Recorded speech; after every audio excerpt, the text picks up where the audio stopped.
Assalamualaikum warahmatullahi wabarakatuh. Di video kali ini kita akan membahas tentang hukum kolom.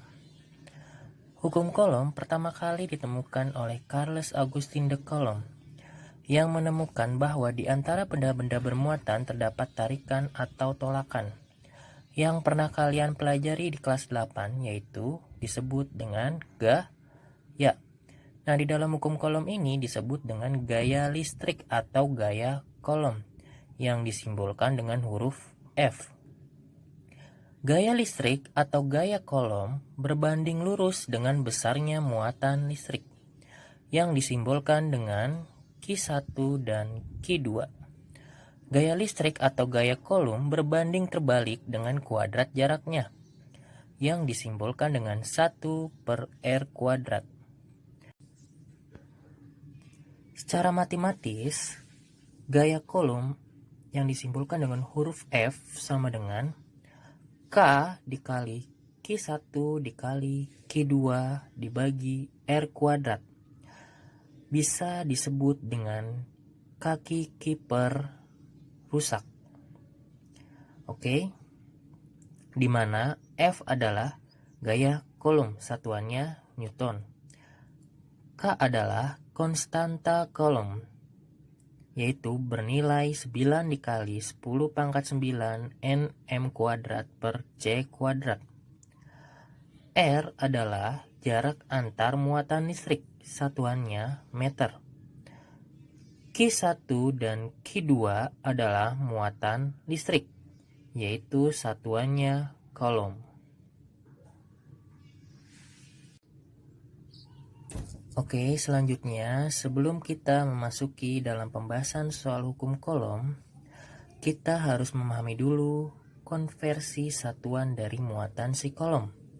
Yang pertama ada 1 milik kolom sama dengan 1 dikali 10⁻³ kolom. Yang kedua ada 1 mikrokolom sama dengan 1 dikali 10⁻⁶ kolom. Yang ketiga ada 1 nanokolom sama dengan 1 dikali 10⁻⁹ kolom. Kemudian selanjutnya kita harus mengetahui dulu satuan jaraknya.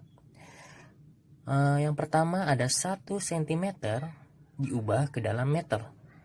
Karena naik 2 tangga, maka 1 dibagi 100 sama dengan 0,01 meter. Nah, di dalam hukum kolom ini kita menggunakan bilangan berpangkat, yaitu bisa kita ubah menjadi 1 cm sama dengan 1 dikali 10⁻⁻². Dari mana 10⁻²? Nah, kita lihat bilangan setelah koma. Ada 2 angka.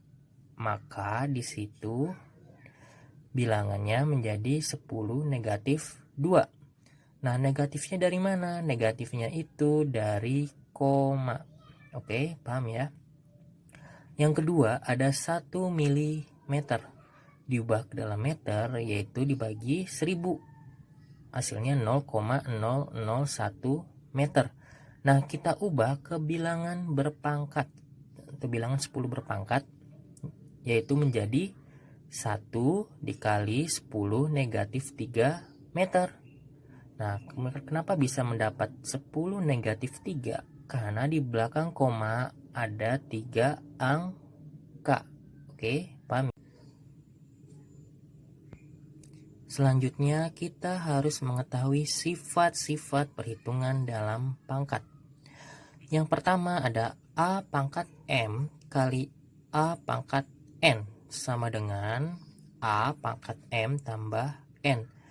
Jadi untuk perkalian, kalian hanya menjumlahkan pangkatnya, yaitu A⁻M tambah N.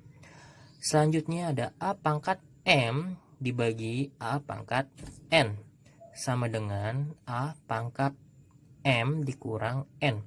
Nah, untuk pembagian berarti kalian hanya mengurangkan pangkatnya. Selanjutnya dalam kurung A⁻M tutup kurung pangkat N sama dengan A⁻M dikali N. Nah, jadi kalian hanya mengkalikan pangkatnya. Selanjutnya, 1 per A pangkat M sama dengan A pangkat negatif M.